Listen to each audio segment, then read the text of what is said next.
There are moments in life when the road beneath our feet twists without warning.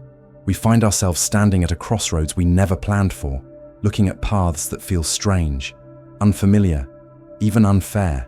We lose something, perhaps a person, a dream, or the stability we thought would last forever.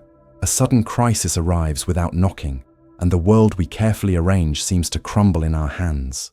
It is in these moments, when the dust of confusion fills the air, that the mind whispers, "Why me? Why now?"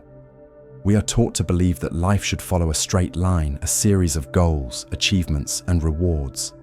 Yet reality often feels more like a river with hidden currents, pulling us into waters we never intended to swim in. But what if just for a moment, we allowed ourselves to see these storms differently? What if every loss, every misstep, and every unexpected turn was not a punishment, but a quiet invitation? An unseen hand guiding us, not away from our path, but deeper into it. Buddhist wisdom reminds us, nothing is truly random. Just as the lotus needs the mud to bloom, every moment, whether joyful or painful, carries the seeds of awakening.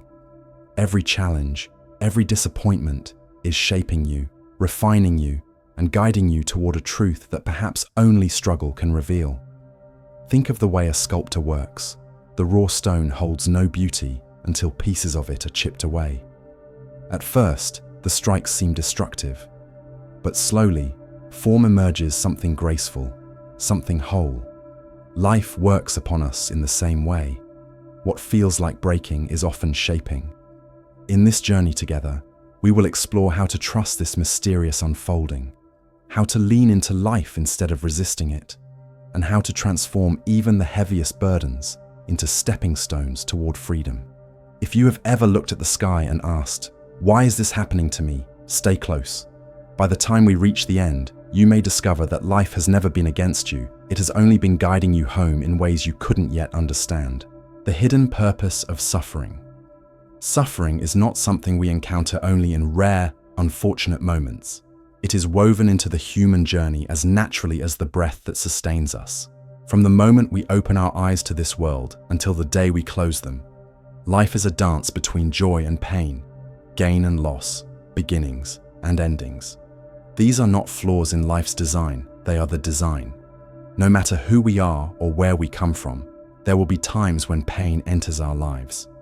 It may arrive in the form of a loved one's passing, the loss of a dream we worked tirelessly to build, a betrayal that leaves us shaken, or the slow crumbling of the stability we thought was unshakable. In these moments, our first instinct is often to resist, to push the pain away, to deny it, to run from it. Yet paradoxically, the more we resist, the deeper its hooks seem to go. Buddhist wisdom offers a different perspective. Pain is inevitable. Suffering is optional. Pain is the wound itself, raw, immediate, and unavoidable. Suffering is the story we weave around that pain, the weight we add by clinging to what has passed or fearing what is yet to come. The Buddha never promised a life free of hardship. What he offered was a path to meet it differently, so that it transforms rather than destroys us. It is tempting to think of suffering as an enemy, as something to be conquered or escaped. But in the Buddhist view, suffering is more like a stern teacher. It does not arrive to punish us. It arrives to awaken us. The lessons it carries are rarely obvious in the moment. When we are inside the storm, all we can see are the dark clouds. Yet when the winds settle, we often discover that something within us has changed, a strength, a clarity, or a compassion that we might never have found in easier times. Consider the work of a master goldsmith. Gold in its raw state is dull and covered in impurities. It must endure the fire-intense heat that melts away everything that is not essential before it reveals its true brilliance. Suffering, too, is a fire. It can burn away our illusions, strip us of the false identities we cling to, and leave behind the pure, unshakable essence of who we really are. There is an old Buddhist story that captures this truth beautifully. A student, weighed down by complaints about his life, came to his master. He spoke of unfairness, betrayal, and endless obstacles. "It feels," he said, "as if the universe itself is against me." The master listened quietly, then handed the student a handful of salt. He instructed him to dissolve it in a glass of water and drink. The student took a sip and grimaced. The bitterness was overwhelming. Without a word, the master led him to a vast lake and told him to throw the same handful of salt into the water. After the student drank from the lake, the water tasted pure. The salt was still there, unchanged, but its bitterness had vanished into the vastness. The master smiled and said, "Suffering is like the salt. Its bitterness does not change. What changes is the container you place it in. If your mind is small, the suffering fills it completely. But if your mind is vast, the same suffering will barely touch you." This is the heart of perspective. The circumstances may not change, the salt remains. But when we expand our awareness, the bitterness loses its power. A narrow view magnifies pain until it fills every corner of our life. A broader view allows pain to exist without consuming us. And so the real question is not, how do I avoid suffering? But how can I grow vast enough to hold it? One way is to change the questions we ask. When hardship comes, our reflex is to ask, why is this happening to me? This question roots us in resistance and victimhood. But if we can shift to asking, what is this here to teach me? We open the door to transformation. Suddenly pain becomes not something happening to us, but something happening for us. When we look at life this way, examples abound. The person who loses a job they thought they needed discovers a calling that aligns more deeply with their values. The one who endures heartbreak comes to know a self-love so complete that no future loss can take it away. The patient who faces a life-threatening illness begins to treasure every sunrise, every conversation, every moment of stillness in ways they never did before. Buddhism does not romanticize suffering. It does not encourage us to seek it or glorify it. But it does remind us that when suffering inevitably comes, it carries within it the potential for awakening. Every challenge asks us to develop qualities like patience, resilience, humility, and compassion, qualities that can't be learned in the absence of difficulty. There is also a hidden generosity in suffering. Our own pain makes us more sensitive to the pain of others. Someone who has endured loss knows how to sit quietly beside a grieving friend. Someone who has felt loneliness knows the value of a kind word to a stranger. In this way, our suffering becomes a bridge, connecting us more deeply to the rest of humanity. If you wish to live this teaching, practice meeting difficulty with curiosity rather than resistance. The next time you face a challenge, pause. Take a deep breath. Feel your feet on the ground. Ask yourself, what part of me is this trying to grow? What truth is hidden here? The answer may not come immediately, but the very act of asking shifts your relationship to the pain. It moves you from being trapped inside the experience to standing in a place where you can observe it, learn from it, and let it shape you in ways that serve your highest self. Life will never be without storms. We cannot stop the rain from falling, nor can we control every turn of the wind. But we can learn to make our minds and hearts vast enough to hold the weather. And when we do, we discover that suffering, rather than drowning us, can become the current that carries us toward awakening. In the end, the hidden purpose of suffering is not to break us, but to open us to strip away what is false and reveal what is true. It is the stern but compassionate teacher that walks beside us, guiding us again and again, back to the still, unshakable center within. No chaos, no transformation. We spend much of our lives chasing comfort. We long for the familiar pillow, the predictable routine, the steady rhythm of days that feel safe and controlled. Comfort offers a warm embrace, a sense of stability, the illusion that if we can just keep everything in balance, life will remain gentle and kind. But hidden within this comfort lies a quiet danger. It lulls us into stillness, not the stillness of peace, but the stillness of stagnation. When life runs too smoothly for too long, we stop asking deeper questions. We avoid risks, cling to what we know, and wrap ourselves in the soft blanket of certainty. It feels safe, but it quietly closes the door to transformation. Buddhist wisdom reminds us that without disruption, there can be no real change. The moments we resist most, the upheavals, the losses, the shattering of what we thought was secure, are the very moments that break the shell we've been living in and force us to grow. It is the storms, not the calm seas, that teach us how to navigate. It is the earthquakes, not the gentle breezes, that shake loose the structures within us that no longer serve our path. Without those moments of chaos, we would keep walking the same well-worn road, never realizing there was another way to live. Life has a way of using adversity as a tool, chiseling away at the stone of our comfort until a new shape begins to emerge. Each blow feels jarring, but it reveals something beneath the surface we didn't know was there. It will never become the tree it was meant to be.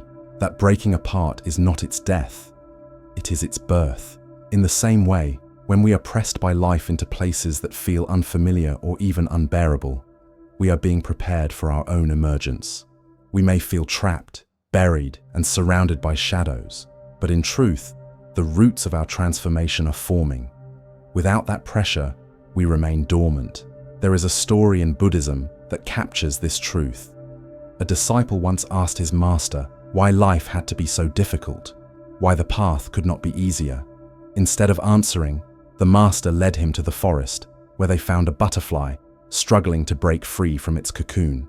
The disciple, moved by compassion, carefully tore the cocoon open to help. The butterfly emerged, but its wings were soft and weak. It fluttered briefly before collapsing, unable to fly. The master explained, "The effort to free itself is what strengthens the butterfly's wings. Without the struggle, it cannot fly." In trying to spare it pain, the disciple had taken away its ability to soar. We are much like that butterfly. The resistance we face is not there to punish us. It is there to give us the strength we need to rise. Without the weight to push against, we would never discover the power of our own wings. Every challenge forces us to expand beyond our old limits. Every crisis invites us to adapt, to think differently, to develop qualities we would never need in times of ease. And when we reflect on our lives honestly, we see that most of our growth did not come during seasons of peace. It came in the aftermath of chaos. Loss taught us the preciousness of what we had taken for granted. Failure stripped us of pride and replaced it with humility. Sudden change forced us down roads we never would have chosen, only to discover that those roads led us to places we truly belonged. Accepting chaos does not mean enjoying pain. It means understanding its role. It means seeing that there is a rhythm to life: times of planting, times of waiting, times of harvesting, and times when the storm comes to clear the ground. When we stop clinging to the old and allow the winds to move through, we make space for something new to take root. Chaos is not the enemy. It is the midwife of transformation. And so, when life shakes you, instead of asking, "Why is this happening to me?" ask, "What is this trying to create within me?" For if we trust the process, we will see that after the chaos, a new version of ourselves always emerges stronger, wiser, and freer than before. Dharma, the invisible order of life. There are seasons in our lives when everything seems to spin beyond our control. We face obstacles that appear out of nowhere, plans unravel without warning, and we begin to question whether we've somehow wandered off course. In those moments, doubt creeps in. Maybe we made the wrong choice. Maybe we missed our chance. Maybe life has turned against us. But in the quiet heart of Buddhist teaching lies a truth that offers both comfort and clarity. Nothing in the universe happens by chance. There is an unseen current moving through all things, an underlying intelligence that shapes the unfolding of every moment. In Buddhism, this is called Dharma, the natural law, the invisible order that holds the cosmos together. Dharma is not something you can see with the eyes, yet it is everywhere. It is the rhythm that guides the tides, the precision with which the moon circles the earth, the unseen alignment that brings you exactly where you need to be, even when you cannot understand how. In the realm of Dharma, there are no accidents. The joys that lift you, the losses that break you, the delays that frustrate you, all of them are part of a balance so vast that the mind can only glimpse it in moments of deep stillness. What we call wrong turns often lead us to the places we were meant to find. What we call bad timing is often life's way of protecting us from doors we are not yet ready to walk through. Nature reflects this truth effortlessly. The seasons shift without hurry or delay. Rivers carve their way through stone without asking when they will reach the sea. A tree does not compare its growth to the one beside it. It simply grows according to the sunlight and rain it receives. In nature, nothing forces itself. Nothing resists its own becoming. Yet as human beings, we often fight against the very flow that would carry us where we need to go. There is an old story told in Buddhist circles of a man caught in a storm at sea. Waves crashed over him as he fought desperately to keep his head above water. The harder he struggled, the more the ocean pulled him under. Exhausted and on the verge of surrender, he stopped resisting and allowed himself to float. In that moment, the current began to carry him not to his destruction, but back to the safety of the shore. The sea had not been trying to drown him. It had been trying to guide him. It was his resistance, not the water, that nearly took his life. This is the essence of Dharma. When we stop thrashing against what is, we discover that life often knows where it is taking us. Trusting the flow does not mean becoming passive or abandoning all action. It means acting from alignment rather than fear, responding to life rather than constantly trying to control it. It means listening for the quiet pull of intuition, the inner knowing that says, this way. Sometimes, suffering appears not because life is against us, but because we have drifted away from our true path. Dharma is like a compass that continually draws us back, often through gentle nudges at first, a feeling of dissatisfaction, a sense that something is off. But if we ignore those signals, the nudges become obstacles, and the obstacles become crises. These are not punishments, but course corrections. Life removes what no longer serves us. It delays what we are not yet prepared to receive. It challenges us so that we develop the strength and clarity we will need for what is coming. We've all had moments when something we desperately wanted slipped through our fingers, only for us to realize years later that its absence opened the door to something far better. At the time, it felt like loss. With distance, it became grace. Dharma is often understood only in hindsight, but the more we practice trust, the less we need hindsight to believe in its wisdom.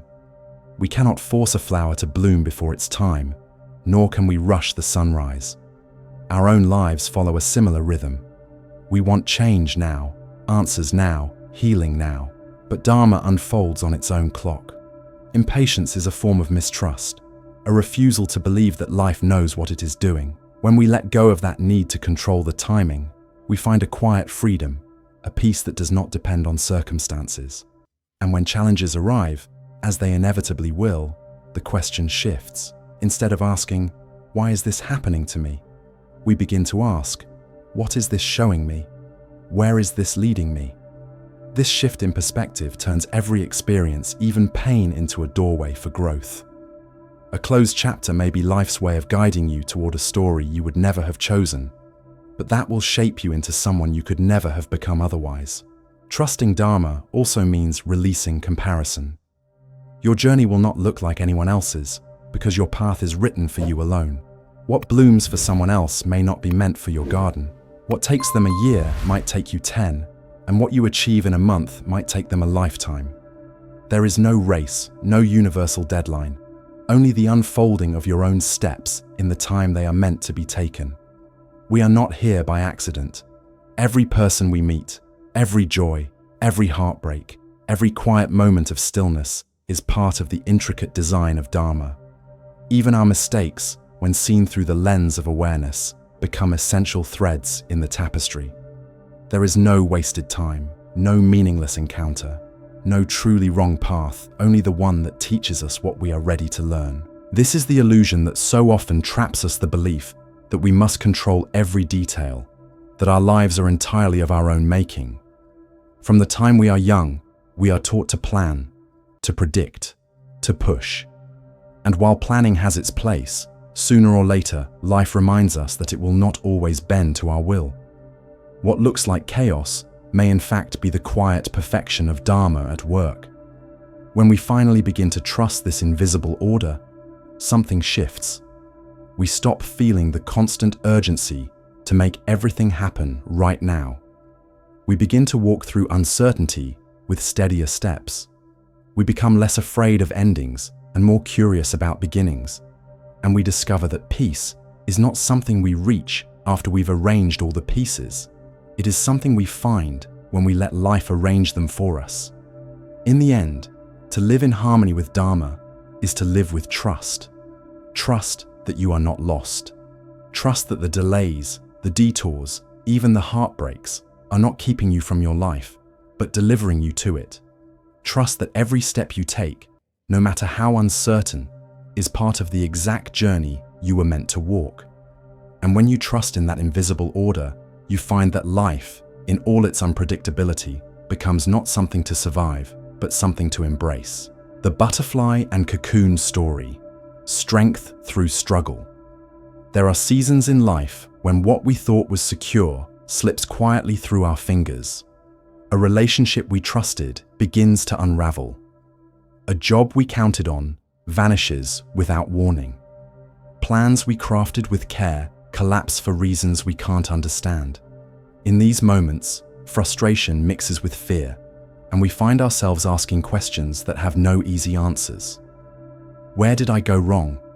Why did this fall apart when I tried so hard to make it work? Buddhism offers a perspective that turns this pain into insight. The idea of control is, and always has been, an illusion. We believe that if we plan carefully enough, work hard enough, or want something deeply enough, we can make life bend to our will. But the truth is, life moves to its own rhythm, a rhythm older and wiser than our plans. The mind resists this truth. It craves guarantees. It wants to know what will happen, when it will happen, and how it will unfold.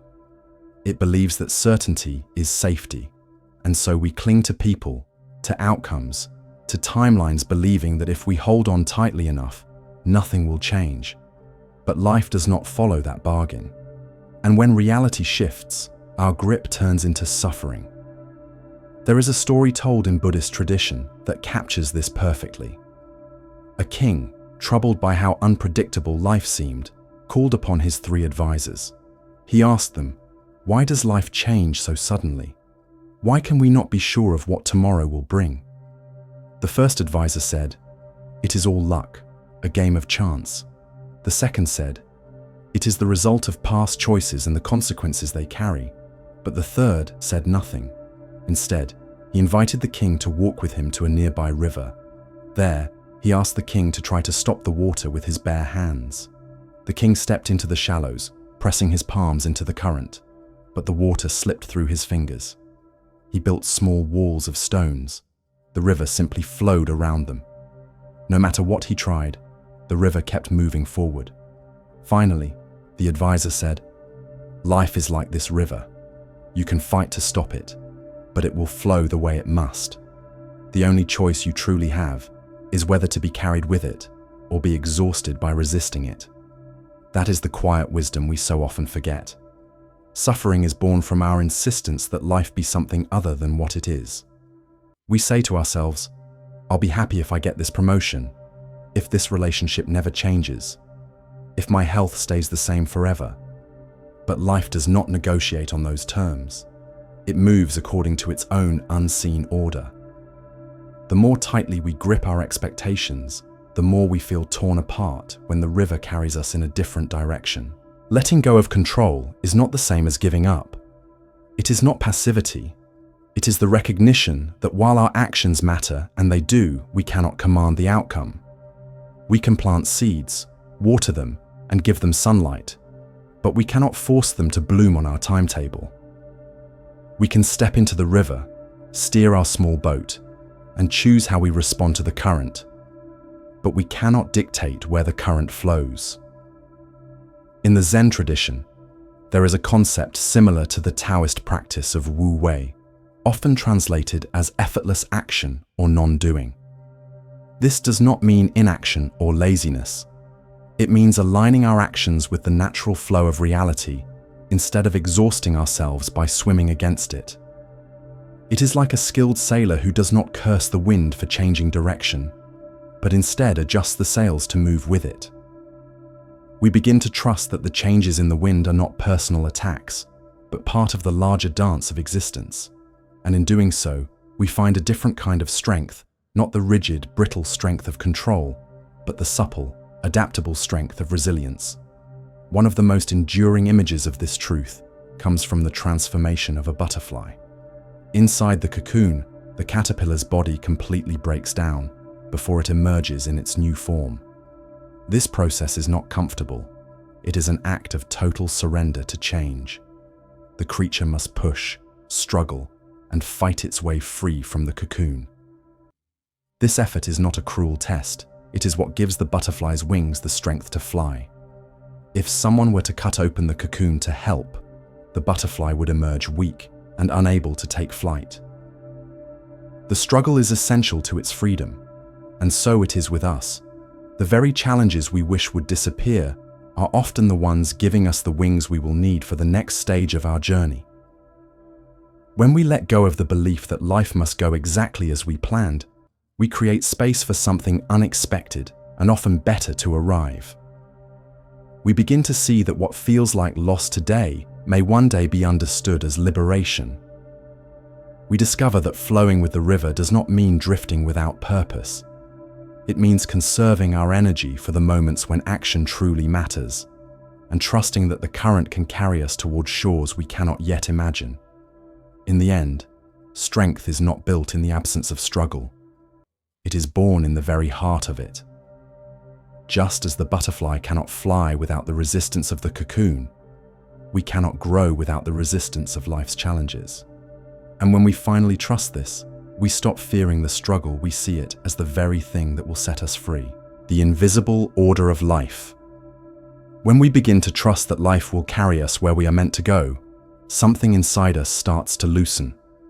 The constant tension, the quiet hum of anxiety that follows us through our days, begins to fade. We no longer spend every moment peering into the future, trying to predict what will happen or prepare for every possible outcome.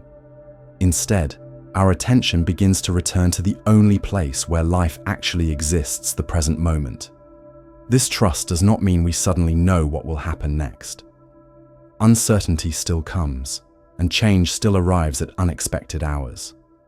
The difference is in how we see it. What once looked like a threat now appears as a natural and necessary part of our path. Just as the sky changes from clear to stormy and back again, so too does the landscape of our lives.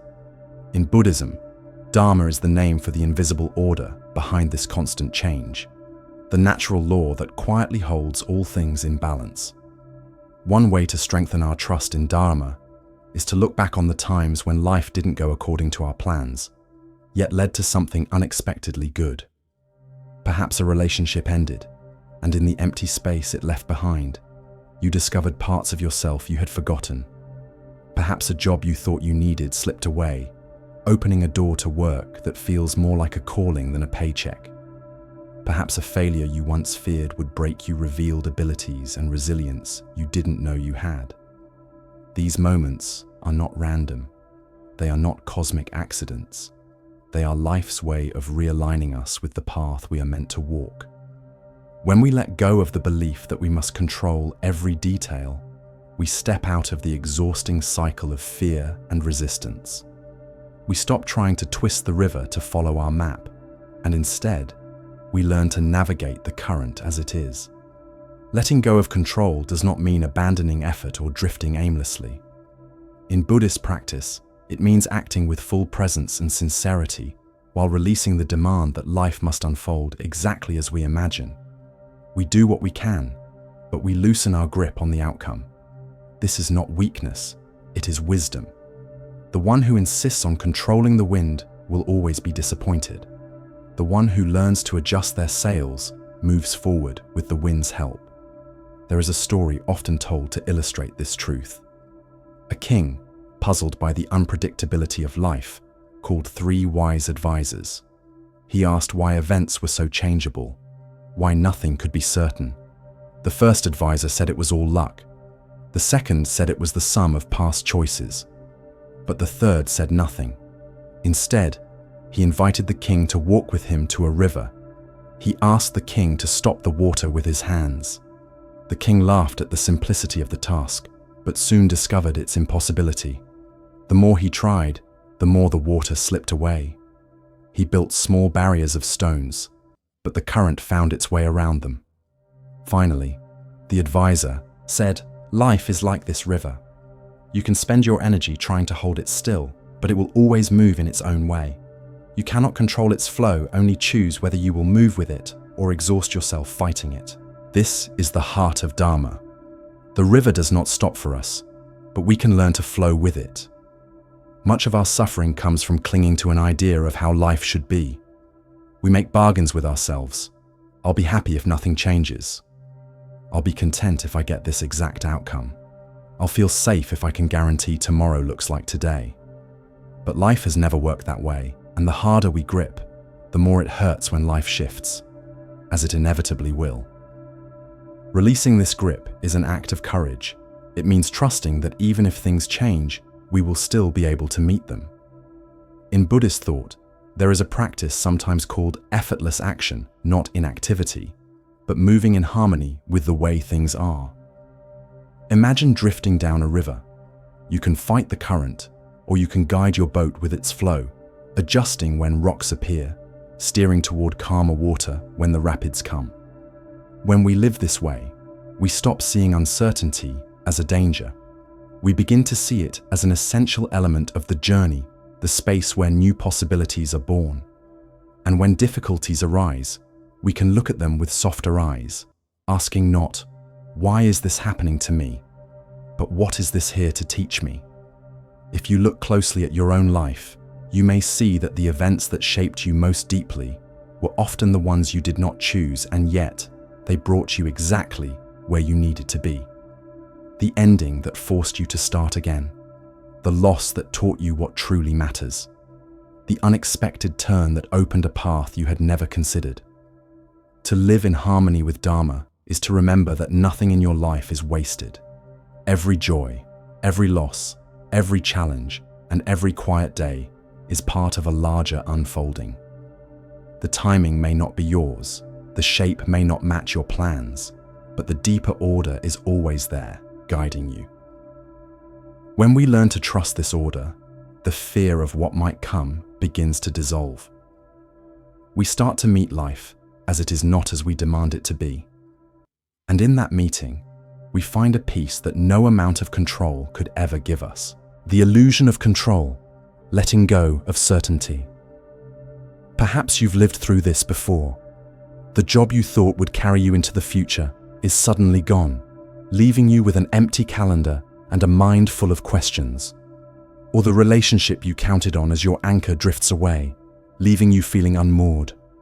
Or the plan you spent months, maybe years, carefully building collapses in a single day. In those moments, it's natural to feel as if the ground beneath you has given way. The first thought is often, "What did I do wrong?"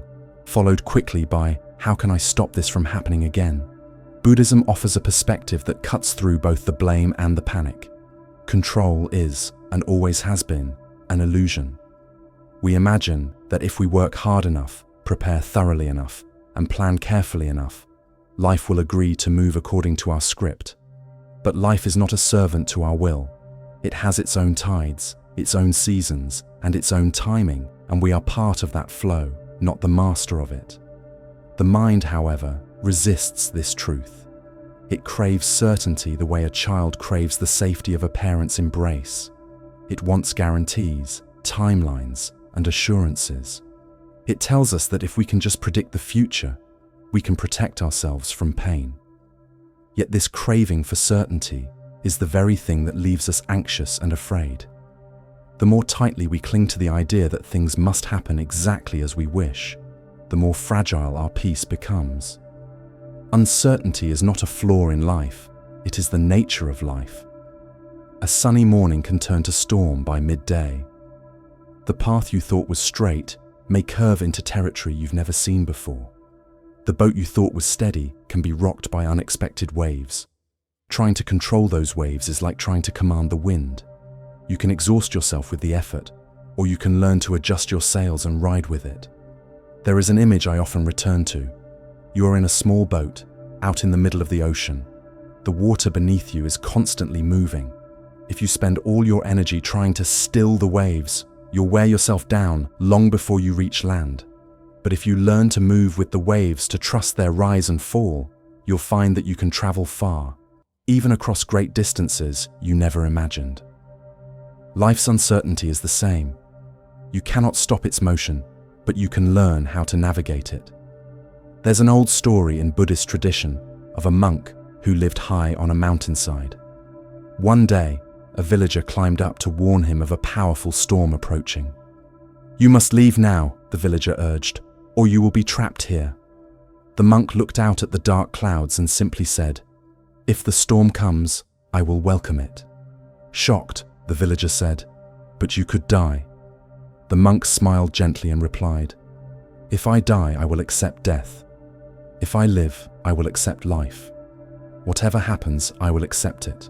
This is not a call to recklessness or apathy. It does not mean we should ignore the practical steps to protect ourselves. What it does mean is that we release the fear of the unknown. We stop trying to eliminate uncertainty before we allow ourselves to feel safe. We trust that whatever comes, we will meet it with the same strength that has carried us through every challenge so far. If you look back on your own life, you might notice something remarkable. Many of the moments that felt like endings were actually beginnings in disguise. The job loss that forced you into a new field that suited you better. The breakup that eventually led to a deeper relationship with yourself. The unexpected challenge that revealed resilience you didn't know you had. Often, it is only in hindsight that we see the gift hidden inside the disruption. To live peacefully with uncertainty, it helps to ask yourself gentle but powerful questions. How many times has something I feared turned into a blessing? Do I truly need every answer right now, or can I allow the future to unfold? Am I missing the life in front of me because I am obsessed with controlling a future that doesn't even exist yet? These questions bring us back to the present moment, the only place where life actually happens. Accepting uncertainty does not mean letting go of your dreams or goals. It means holding them with open hands instead of clenched fists. It means moving forward with intention, but without chaining your happiness to a specific outcome.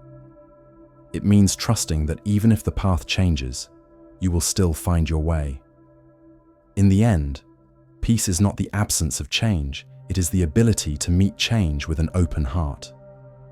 When we release the illusion of control, we stop waiting for the world to become still before we feel calm. We learn to find our calm within the movement itself.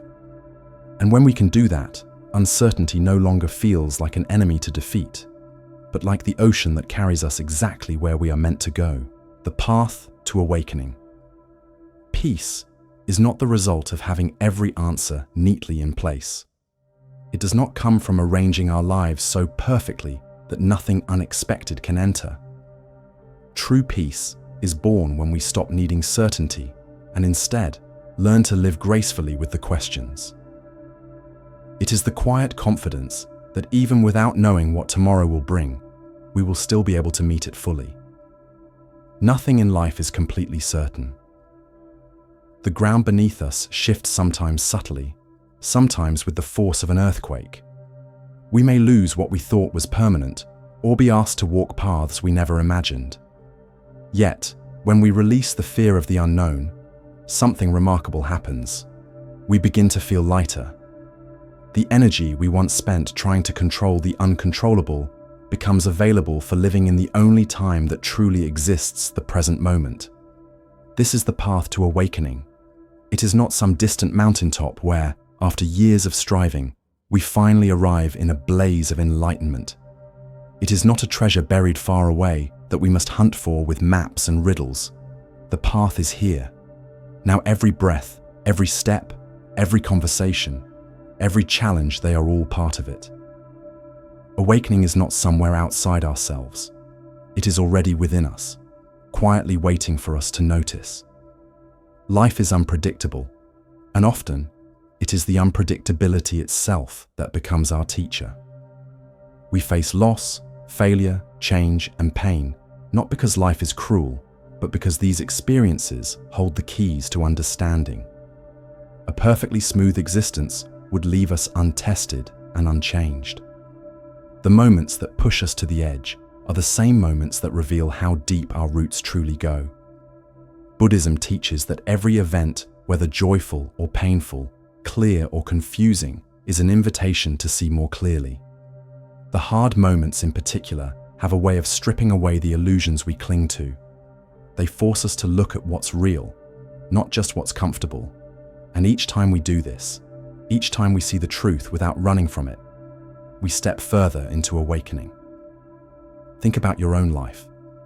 The times you've grown the most were rarely the easiest. Maybe it was a heartbreak that taught you how strong you could be. Maybe it was a failure that humbled you and opened your heart to compassion. Maybe it was an unexpected change that led you to a place you never knew you belonged. These moments do not feel like gifts when we are in them. They often feel like loss. But with time, we see them for what they are: the teachers that shaped us. Awakening is not about avoiding difficulty. It is about meeting difficulty with awareness.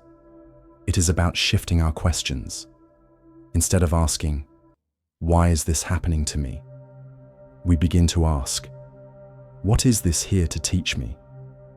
This simple change turns life from something we endure into something we study.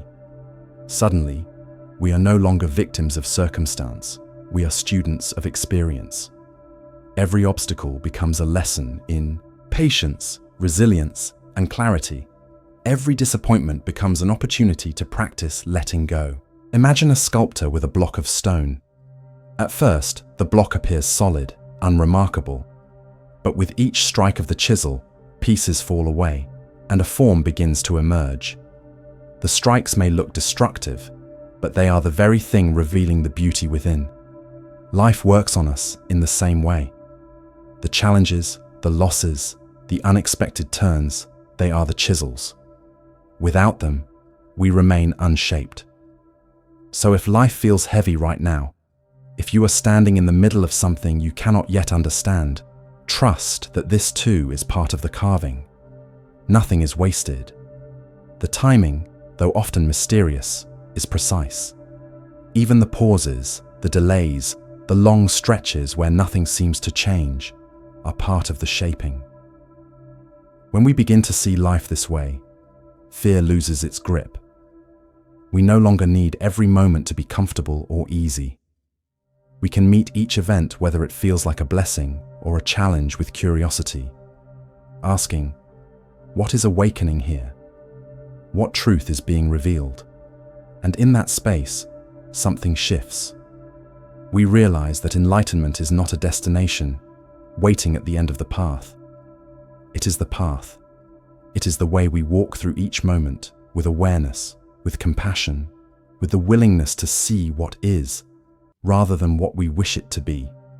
In the end, awakening is not about reaching some final state where nothing ever troubles us again.